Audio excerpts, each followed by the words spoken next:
let's go ahead and reward the folks who are here punctually. So let's get things going. Okay, sounds good. Just for anyone that doesn't know, my name is Matthew Salcido. I run our University Center program here. And I want to welcome you today to today's webinar on B Corporations and Business with an Impact. I'm sure a lot of you know, but I just want to introduce you to New Mexico Angels President Drew Tulchin and his presenters, who I'll let Drew introduce in just a second. I just want to remind everyone that this webinar is just one in our University Center series. And also that if you go to our website, which I'm going to be putting a link to in the chat right now, you'll see all our past webinars and their corresponding quizzes. If you view and complete 7 webinars and quizzes, of course, you can be eligible for our Entrepreneurial Capability Certificate, which is run through University Center. It's a great thing that we recommend to anyone who's interested in entrepreneurship or business of any kind. So I'd encourage anyone who's interested to go to the link I just put in, register, and get started. So without further ado, I'll go ahead and turn this over to Drew. Just so everyone knows, I'll be monitoring the chat throughout this webinar. So if you have any questions, feel free to leave them in the chat and I'll bring them up to Drew throughout. So thank you. Thanks so much. Good day again. So those of you who I know and those who I don't, hey Trish. So my view on webinars is a little different than some people's. I find it boring to just sit around and listen to someone who claims that they're an expert talk for an hour.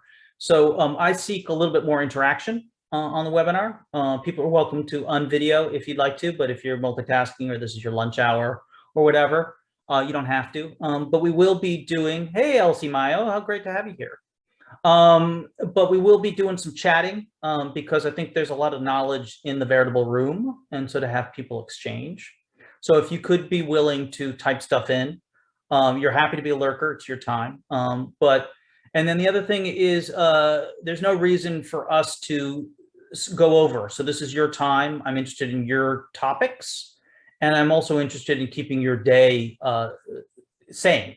So we'll aim to end up about 10 minutes before the hour, and then I'll be here for very, very specific questions afterwards that people would like.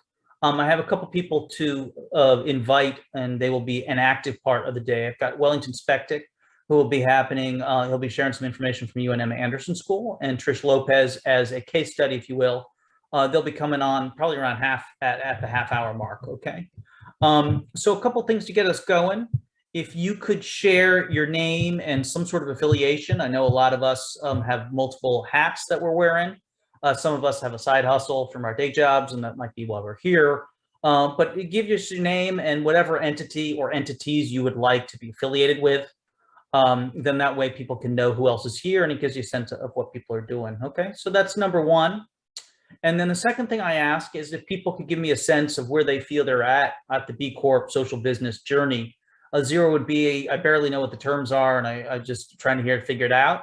And 5 is, you know, I do this every day. In fact, I should probably be the one presenting instead of this bozo. So, you know, if you could do me that, because that way, the reason for that is because I try to avoid jargon, but jargon does happen. And I don't want the folks who are newer at this to be lost. It's unfair to you if you're trying to gain knowledge. But then if you've been doing this a lot, I also don't want to spend the whole hour on stuff that you already know, right? So that's really helpful. Okay. And Elsie Mayo, I'm going to say you're above a 3, I'm afraid. So I'm afraid you're going to have to edit yourself and cop out the fact that you've probably been doing this as long as I have, if not longer. So thank you for that. Cool. Let's see here. So what I was wanting to do is I'd really love, as people are chatting, and I appreciate you entering it, I'd love to hear questions. Because again, you know, I could talk about anything. And so the question is, what motivated you to spend an hour with us?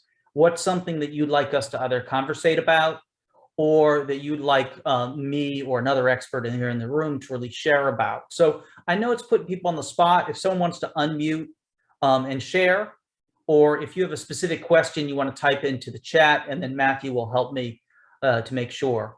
So that, again, this time is used for you. Where I'm going to go today, so that you know, is we're going to look at the bcorporation.net website, and we're going to look at the community.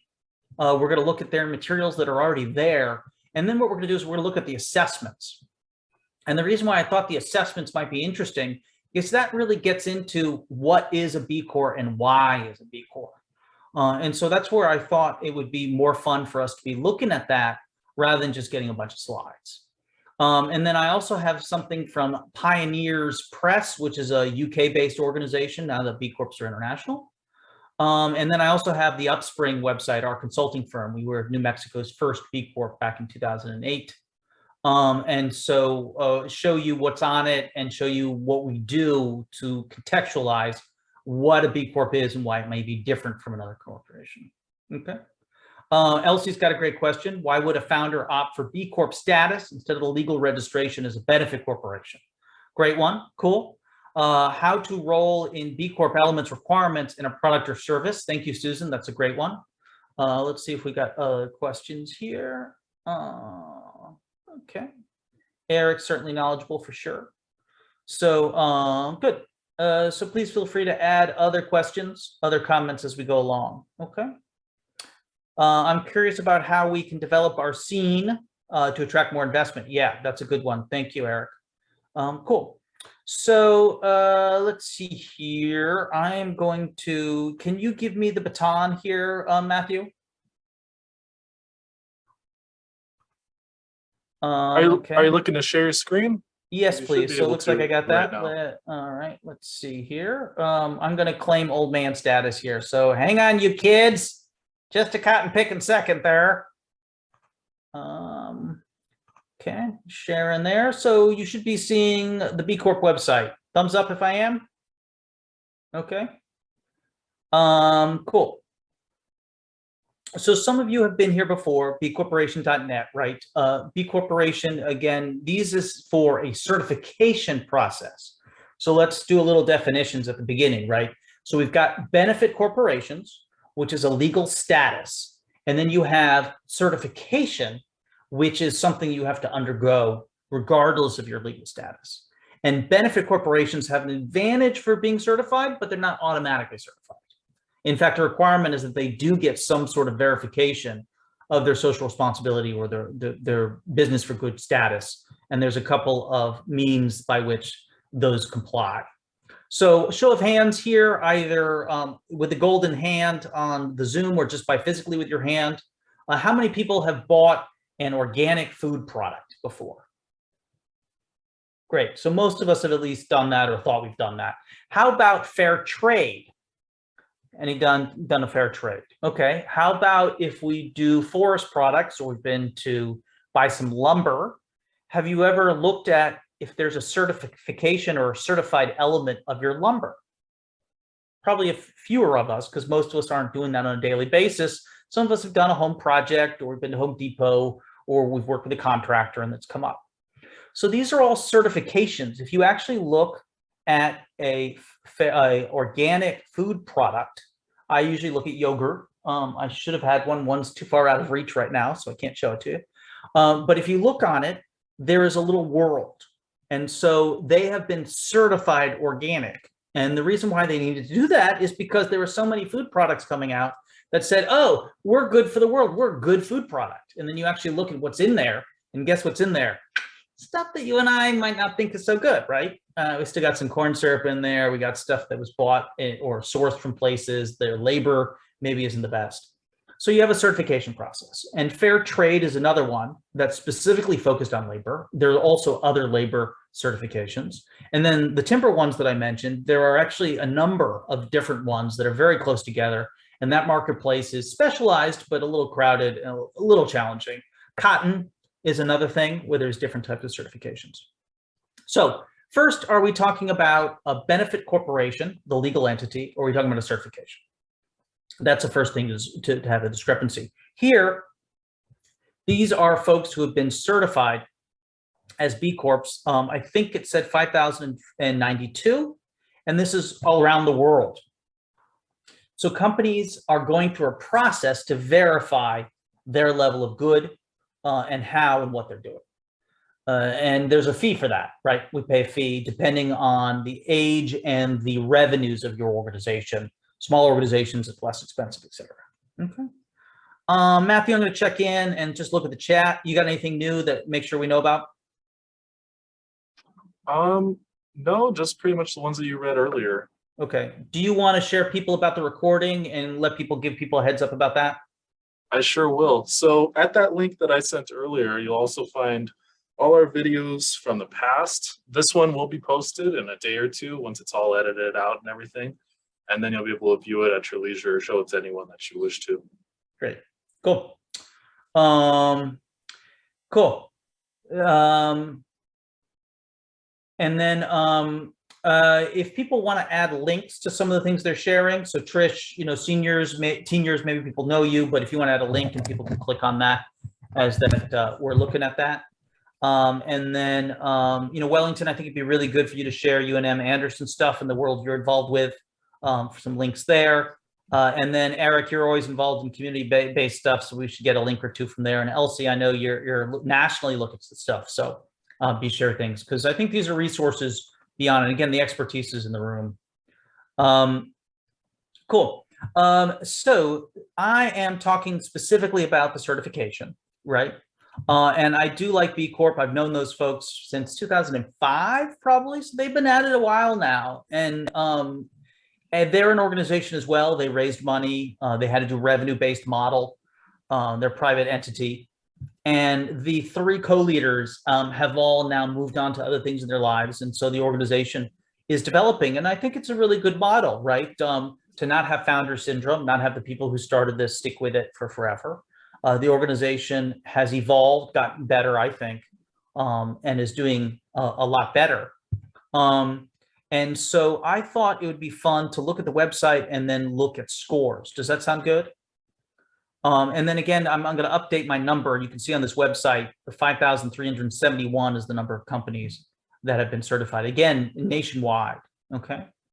And again, the legal status of a benefit corporation, that could be done nationally. That means through Delaware, Vegas, Nevada, and other places. 38 states, I think, Wellington. We definitely know that there's been 35, but we'll find out exactly how many of our states. But the overwhelming population of America, your state can now have a beneficial corporation as an option for your legal registration.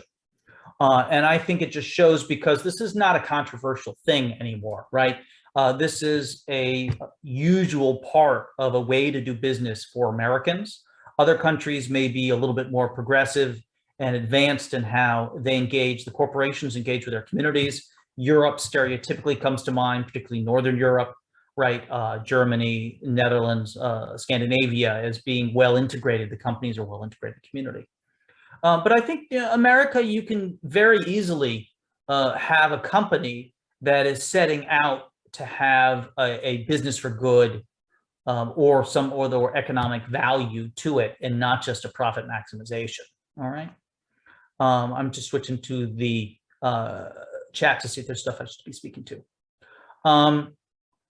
So B Corp, we've got the movement, the greater effort, the community, and there's some great things there. And I think careers, those of us who are new in our year, I mean, obviously we have some interns, so to finish off your work without jumping ship from UNM Rainforest, of course, but the organization B Corp is hiring out of Philly and they work remotely. And then other B Corps have a job board, so we can boost the movement. And then the standards is what I was talking about with the certification process.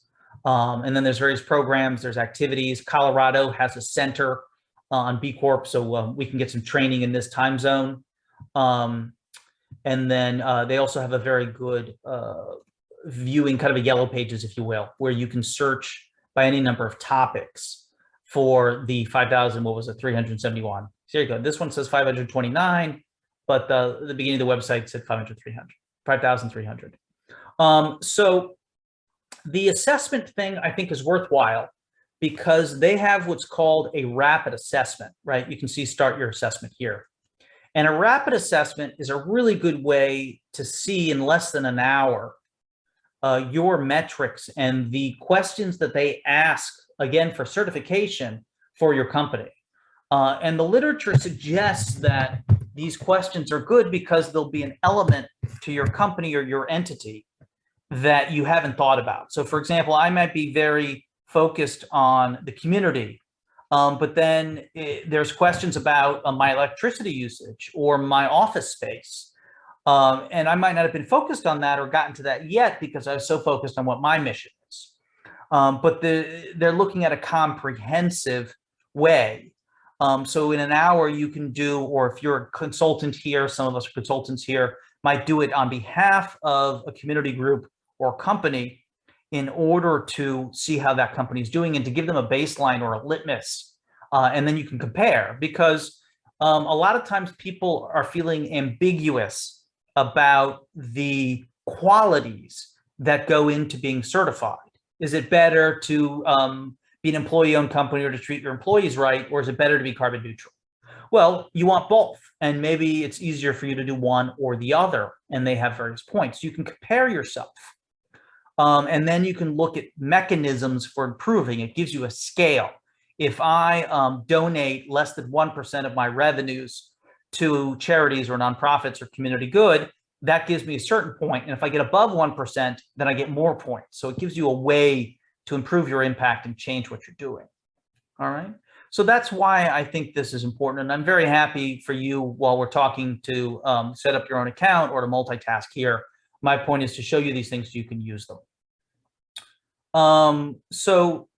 I went on to the Find a B Corp and did a little search. I typed in New Mexico, as you can see. And I was amazed that 40 came up. And I was like, I didn't know that there were 40 B Corp in New Mexico. And so we started looking. Positive Energy is one of our largest ones, as is Taos Ski Valley. So by revenues and employees, those two are probably the largest. We have Veritable Vegetable, which is awesome. Meow Wolf, which many of you know and I've been affiliated with. And then Longview Asset Management. And then Upspring, my consulting firm. Second Muse, which is another consulting firm. Falling Colors, doing some work. Electric Playhouse was on here. I think they've held on doing their recertification. And then there's a couple of other groups that are national or international. Warby Parker, for example, that does the eyeglasses, which are available or serve New Mexico, which is why I think that they're listed here. And so we have a number of companies that claim either national or international. And that's why they're on here. So a 40 are affiliated with New Mexico. I think our number is maybe double digits. When Wellington comes on, he can share that a little later. But certainly these are the more active ones. Okay. Matthew, any other question you want me to address? Anything that came through that I should touch to? No questions directly. If you'd like, I can start reading you the ones that we've already gotten. Yeah, why don't you choose the one that's your favorite, and we'll make sure we'll do that one next. All right. Well, I guess I'll just start right near the top where we got them. Susan, of course, wanted to know how to roll B Corp elements requirements into a product or service specifically. Yeah. I had to think about that. Yeah. Yeah, I think I might ask Elsie to unmute in a second. If you want to, Elsie, you can, of course, decline, but since you do that, but let me give a shot first, and then Susan, if you want to unmute, we'll get a conversation going and see what else you're thinking about. But I think my first element on that is that, let me switch over here to the screen that we're sharing. 1 second. So this is the B Corp. It kicked me out. Give me a second. I'm going to have to sign back in. Sign in. Okay. So this is Upspring's measurement, and it shows you the back end of what we had to provide and the 5 areas. So I know I'm scrolling a little bit fast. Hopefully I'm not getting people seasick here. Let's see, I'm looking for the 5 areas. So this is our score, 120. The minimum is 80 to be qualified. And then to be totally honest, our last score is 110. And the reason for that is because I didn't provide verification that would have earned me more points because we're just so busy that to get the documentation together was going to take more time. So, so we have 5 categories. And so to look at Susan's area, I think if you're thinking about a product or a service, let me try 3 things, then give Elsie a chance. Number 1, just making sure that the product and service is coherent and that there is a marketplace. So a lot of times we'll create a product that we think makes sense, but the question is, does your audience want this. And so making sure you have a product and service that's valuable. Number two, I think choosing something that is in alignment with your own organization's mission. And then number three, looking at the socially valuable components that you want to focus on, either specifically using the certification of B Corp or other metrics. Again, I mentioned just a few. If you're in timber, choosing a timber certification. If you're in fair trade or labor, choosing one there. Or if you're in food, doing organic. And making sure that product and service fits into the qualities that are known in the greater marketplace. So those are my gut instincts of how we start on that path. Elsie, you want to add to that? Sure, thanks. Thanks, Drew. Yeah, I think about B Corp and the assessment as kind of a checklist to be sure that you're thinking about the net impact of everything that you're doing.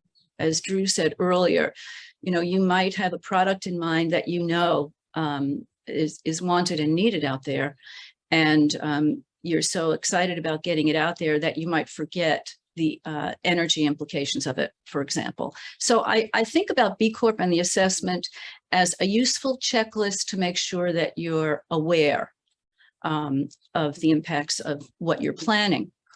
I would also say that, so if you've got a passion for something and you're on fire for it and your team is, and it's like, yeah, this is fabulous, you could look at the assessment and say, let's kind of do a double check here and see if there's anything that we're leaving out. Or if there's a way that we could tweak the design so that it's even more of a contribution to society and the environment. Mm-hmm. And then I would suggest that you go back to your passion, that, don't rely on checklists to give you an answer for what you should be doing in the marketplace. Use the checklist to make sure that you're, where you are in relation to the standards, but go back to your passion and find that thing that makes you light up. Mm-hmm. And add that to your product features and your partnerships. I don't know if that's helpful, Drew. That's a great idea. And speaking of product development, does it count, for instance, if among the people that I do research with about how this thing is developed, among the intended audience, which might include underrepresented populations or disability or something like that, there's a checkbox for that, right? I don't know. Sorry, I was unmuted. Yeah, Susan, I think if you start with the rapid assessment, it's less than an hour, and you can also pull the questionnaire down and take a look at it. Okay. I don't think you want to always create a product towards somebody else's idea, but as Elsie says, it's a checklist, it's a guide, it's a corral that you can choose to guide yourself with. Yeah, sure. And my clients and I have product ideas. So the question is, I could make this product that is beneficial to humanity, or I can make a point of doing the product research with particular audiences that might especially benefit from those products. And that might include, as I said, underserved populations. Yes. I'm thinking, go ahead, Elsie. Well, I would just say, this is not a substitute for doing product positioning, product development, and market assessment to make sure that you're hitting a sweet spot in the market. Yeah. It's not a substitute for that. It really is kind of like a fail-safe to make sure that your intention to be contributing to the general well-being of society, you're not forgetting anything. But it's not a substitute for that good, solid positioning and research that you do. Good point. Thank you. Yeah, thank you, Susan. Love the conversation. Thanks. Cool. I'm going to go to Jeff's point. I got to pull it up here so I say it correctly, because it's a topic that I really care about. So give me 1 second as I scroll up to here. B corporation versus employee owned, are they related or totally separate concepts? And so I really care about employee owned companies. I think it's a very strong mechanism. Those of you who may have heard of Mondragon, which is from Spain. We also have Mondragons here in New Mexico, a family that does some really good work. And the Mondragon system went over to Cleveland, of all places. And Cleveland has an amazing network of employee-owned companies. And what happened was the universities, Carnegie Mellon and others, and the hospitals were realizing that their neighborhoods were not reflecting what they wanted. And so they didn't want to just source and spend money for their institutions. They wanted to involve the neighborhood. And so they created a real mechanism to bring in employee-owned opportunities for neighbors. And it's a really successful model. New Mexico is also pretty strong in employee ownership. We're really good in the beer industry, particularly the microbrews. A lot of our microbrews are employee-owned or have employee ownership. And then we also have a history with our land grants of collectivism. And I think it's very valuable. I think America's self-image, that you pull you up by your bootstraps by yourself, which is, I think, a falsehood, because I don't know anyone who made it by themselves. They always needed somebody to help them. I've had many mentors. I've had many people in my own white privilege. So, you know, I think that the collective effort and to have employees be a part of it. And when I was with Meow Wolf, we went a lot of effort to have as many employees gain ownership through a stock option plan as possible. So, Jeff, to answer your question, they are not separate. A co-op is a separate legal entity than a corporation, but an employee-owned, of which there's many varieties, gets you points in the B certification and is also clear for the benefit corporation. Again, your legal registration or your certification. One of my favorites is up in Colorado. They're called Namaste Solar. They're an employee-owned solar installation company. And they are also a B Corp, and they are so successful that they started a fund to be able to lend or do equity investments in other companies and other community projects. It first started as a handshake for themselves, right? They were lending money to entities to then be able to afford their own services, but it's grown since then. And so this gets to someone else's question about funding and capital. It's an example where the virtuous cycle continues. And so you have an employee-owned company, 130 employees in Boulder, something like that. And they had enough capital that they started a fund to invest in other things like them. And I can't think of any other way to really kind of have the chain of trust continue. And I think that my recommendation would be, if you already are an existing entity, to think about how you can bring in employees into decision-making and ownership. If you're looking at a new entity, it may be a little bit more challenging. If all you can do is figure out how to get registered, then get registered, but make sure your daily practice is consistent with employee involvement. So I thank you for that one, Jeff, and that's how I'd answer that. Any other opinions on that topic before we go? And we're going to bring in our two guests, Wellington and then Trish, in a second. Let's see, I'm switching over to the chat. Can I be an LLC and a B Corp? Thank you, Pamela. Great question. I might have to have Wellington check me on this because, you know, disclosure to closure, I'm not a lawyer, I'm not a CPA, so consult professionals. You can be certified if you are a for-profit entity, right? At this time, nonprofits are not certified. The certification is for for-profits. If you are an LLC, a limited liability corporation, you can still have a beneficial element, but I think that you are a beneficial LLC. Otherwise, you are a corporation like a C Corp, a B Corp, that is different from an LLC, which is a shield or usually a partnership. And so this gets into legal registration arcana, where a corporation is different from an LLC. If you're a smaller entity, usually a corporation is not necessary because you have the double taxation issue, and an LLC is America's best tool to provide you a corporate shield, so that the legal entity is falling under corporate entities as opposed to an individual, but then still being the best tax benefit where there's only one taxation for you. I'm not as enamored with S Corps, and I'm not as enamored with LPs because it's just an LLC is better than an LP, a limited partnership. And so I would usually advocate, if you're small, do an LLC. Even if you're an individual, an LLC, you can do a single owner LLC, which is stronger than a sole proprietorship and not that much more complicated. Or if you're taking the step, then jump to a corporation, and your choice then, in my opinion, the best options are a B corporation or a C corporation. Okay. Pamela, okay, single owner LLC. Pamela, I think you're in good shape. If you want to be socially motivated, I would say get certified as your best choice. But then again, I believe there's a way to be a beneficial LLC. There was something called L3C, but things have kind of normalized out to the benefit corporation.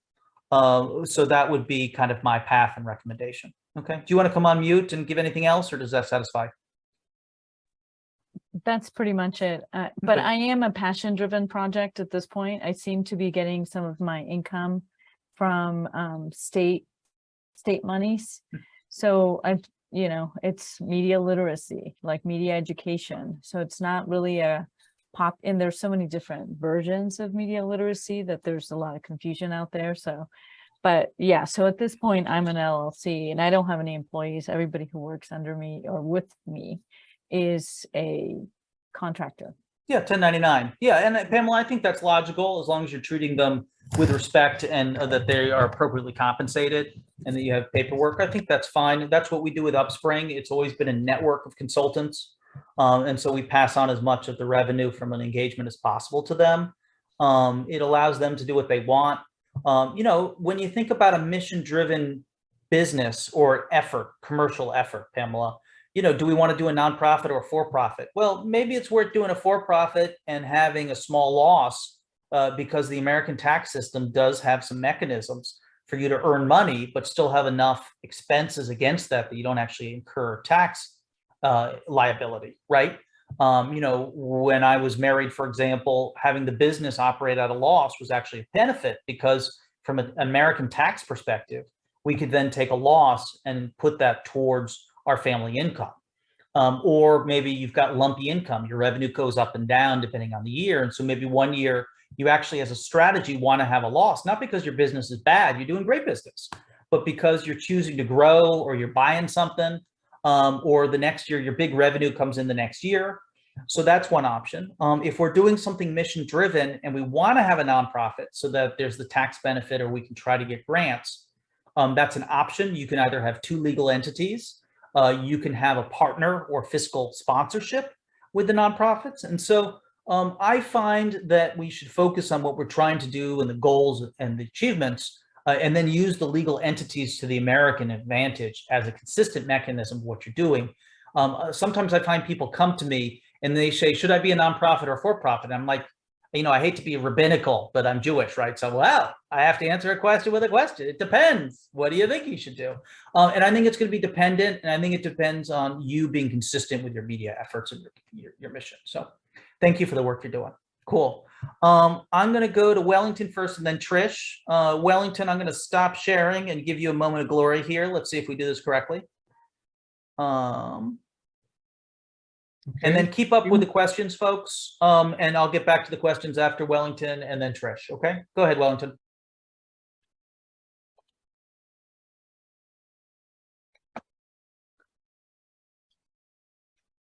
So thank you, Drew. Glad to be here. Everybody seen this? All right. So yeah, Wellington Spetic. I'm a faculty here at Anderson School of Management.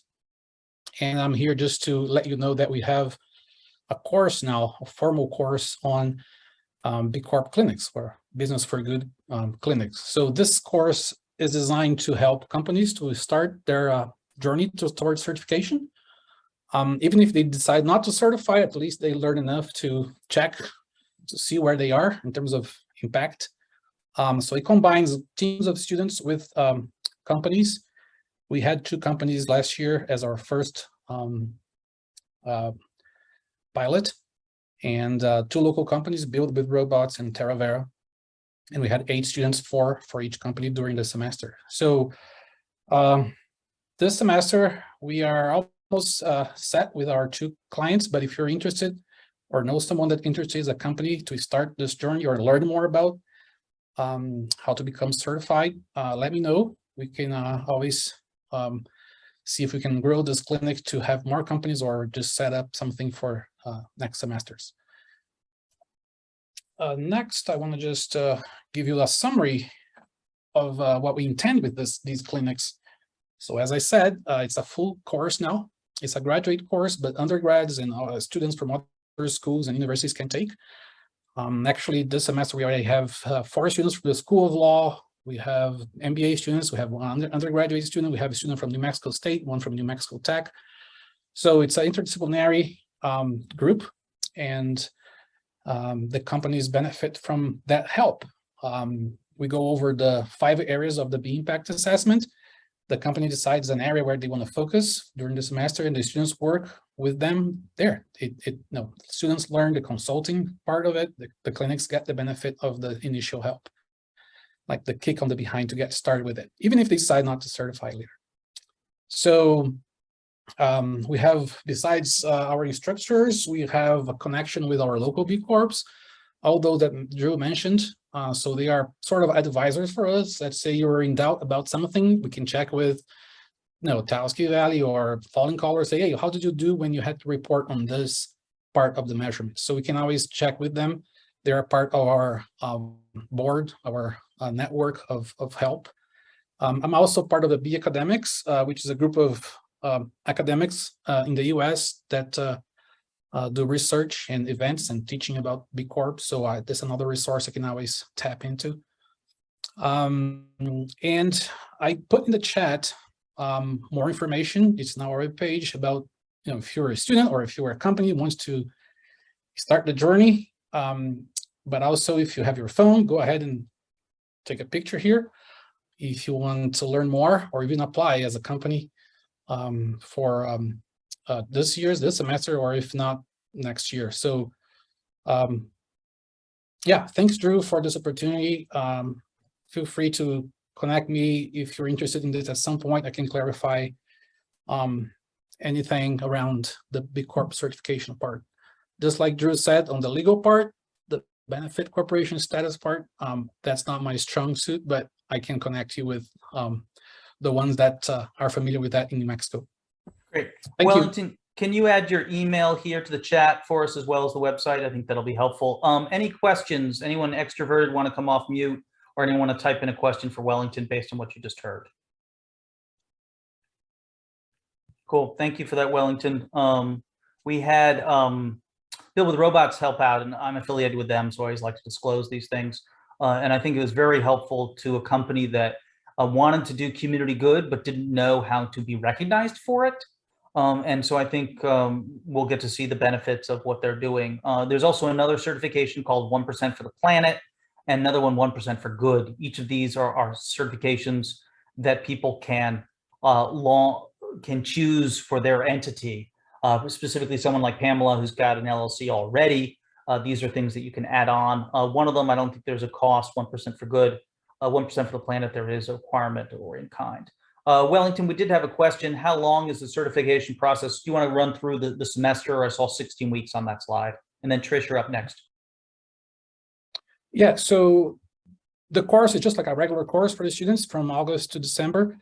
And during the semester, we work with the company to get them started on something that they really want to focus on. We do not certify them. That's a much longer process, but we get them started. Let's say they are in doubt how to do the community part or the governance part. So we get a group of students that are interested in that area too, and they work together. And at the end, they have a deliverable. And then hopefully they are more educated and ready to take the next step. The companies are. Great. Thank you, Wellington. Appreciate you and that. And Trish, I dragged you into this. You probably want to start with your organization, who you are, why we think you're so wonderful, and kind of be our little case study here. Thank you, Drew. Thank you, Wellington. I want you to know that I know about B Corps because of going to a UNM conference that you guys did. It was like a full day conference 2 or 3 years ago. Eric Renz-Whitmore was there too. So Eric and I saw each other there. So thank you. And Drew, thanks for this. I'll quickly share slides if I can, and then I can roll through it pretty quickly. Can you all see that? Yeah, okay. So I'm Trish. I run Teen Years, and I'll tell you a little bit about it. This was my mom, Lillian. She's turned 83 since this picture, and she loves technology, like looking at CNN on her phone, texting now, checking out Facebook photos of our family.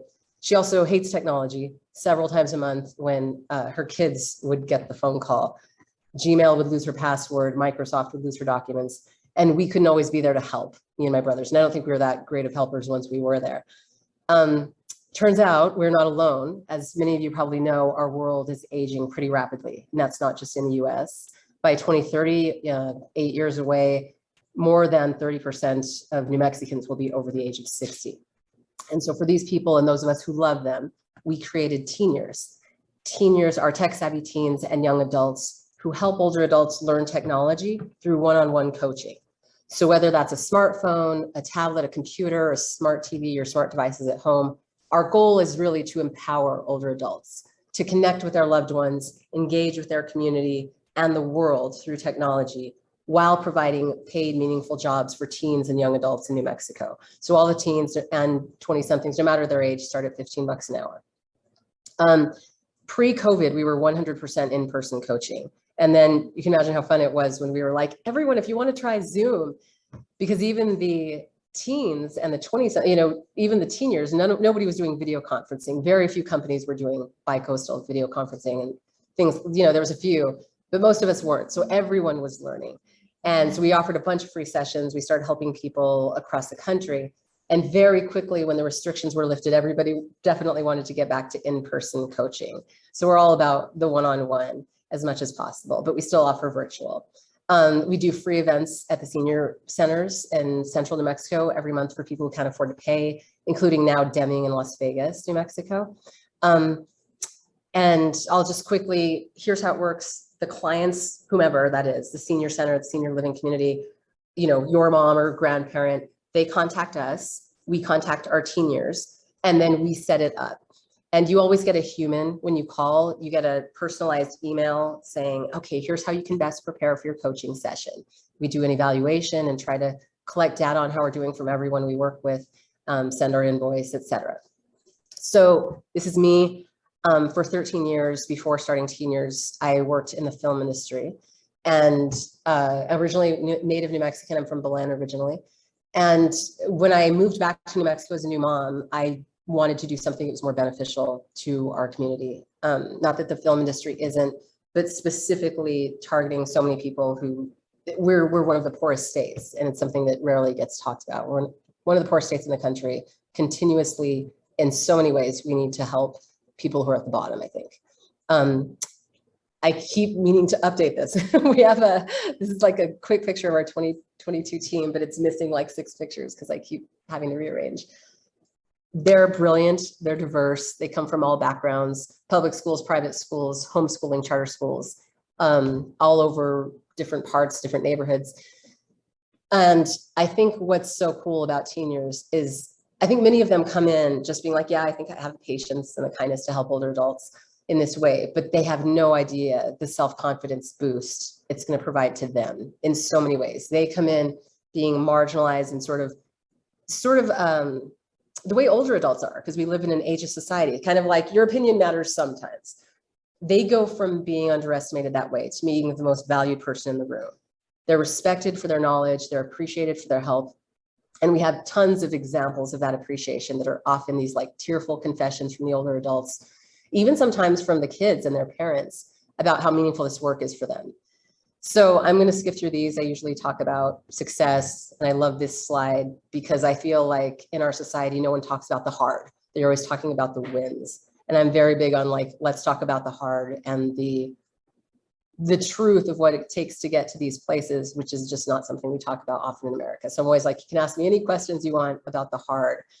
I'm big on measuring what matters. I do that in my own relationships. Like my daughter, when she's with me, gets 2 hours of uninterrupted time every day. Our team gets feedback they give us feedback every year. I work really hard on a survey that's like asks what I think are the tough questions. Like if you were to quit tomorrow, what would your reason be? Tell me if this has had any difference on your personal life, or if it's just, kind of money and this and something you can do. So we get fantastic feedback from them. I measure what matters to our partners and donors to make sure we are in alignment on what the goals are and try to converse with them along the way. And same with media. I try to send a thank you note anytime someone does an article or a news piece on us, because for a lot of older adults especially, that's what gives us the credibility to work with. That's what makes them want to work with seniors. And I always say, like you'll see in this comment, one of our last questions in the survey, do you have any suggestions or comments first? And this person says, just to thank you for giving people like me hope and validation. And that's because so many older people do not realize they still can learn. They literally have been sort of taught by our society on some level that they're no longer really that valuable. If they're not grandparents, what can you can retire and you can golf. And it's a sad commentary on our society, but we see it so often. So I would say, the main service we provide is not tech support, it is human connection. And the level to which we recognize that and stay true to that is the level to which I believe we will continue to succeed. So this is my contact information. By all means, please contact me anytime about anything under the sun. It doesn't have to be teen years related. And then let me stop sharing really quickly so I can just be on screen with you. We are not a B Corp. I had just learned about B Corps 2 to 3 years ago. And I was like, that's really cool. And I think for any of us who are still really busy trying to establish or grow or do anything like that, it's like, I'll get to that, it's on the to-do list of like 500 things that I'll get to eventually. But I sort of perform that way regardless of whether we have that certification. I'm very big on just, I don't like the capitalist society that we've grown up in. And so I do all that I can to change it as a leader and community leader, and certainly working with younger people and older people.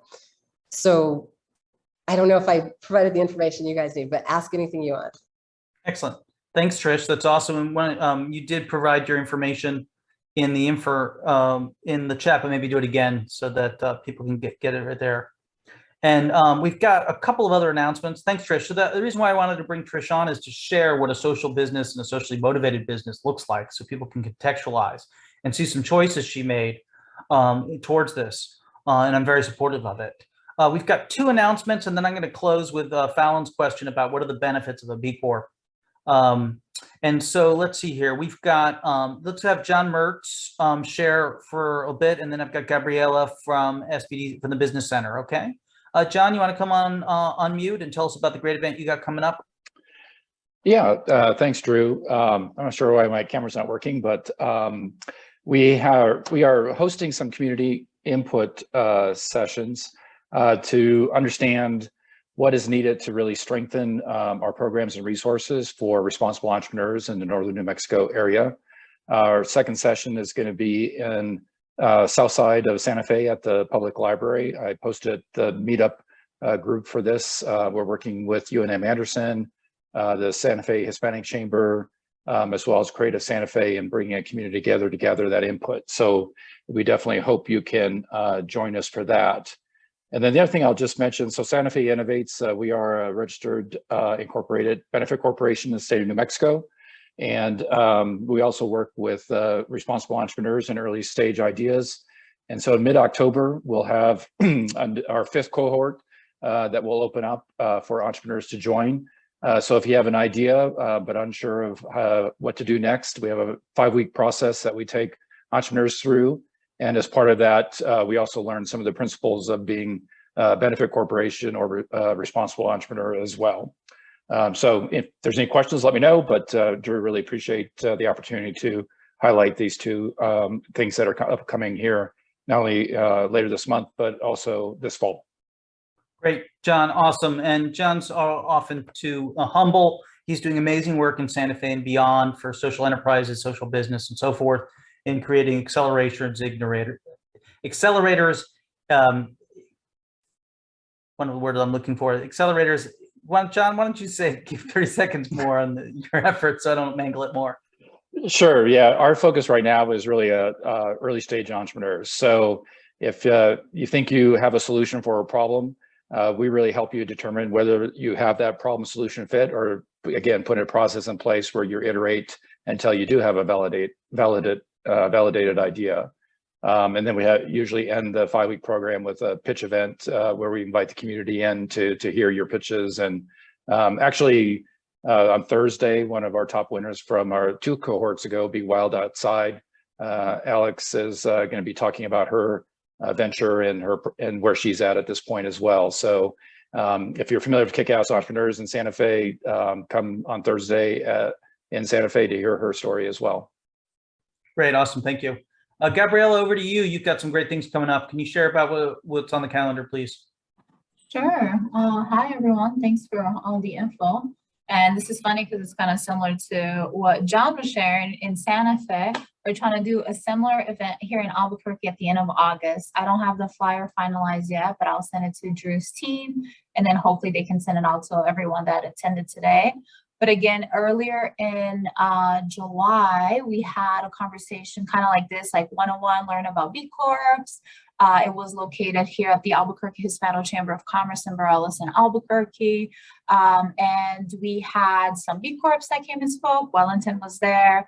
And then some people that are interested in learning more about this. So we've been thinking about how can we just grow awareness and a movement here in Albuquerque. So actually, I will follow up with John separately about Santa Fe, but as soon as our flyer is finalized, I'll send it to the team.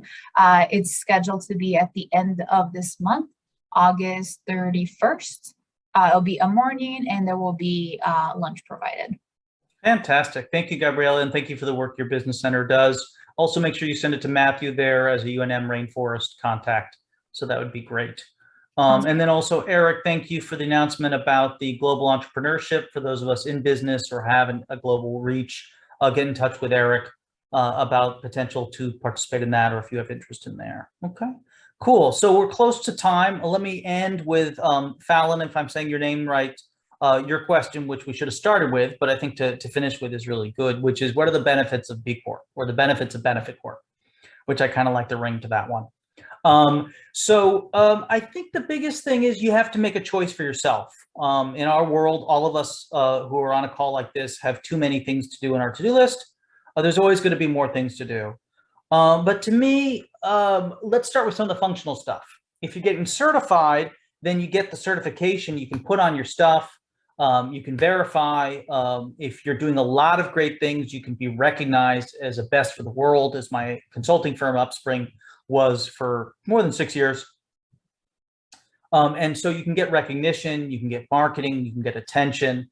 That's easy. You can also help your own self as an individual, as an entrepreneur, or as a company to be able to verify. Elsie mentioned the checklist. And so you can have a checklist and a guide for how to be good in the world.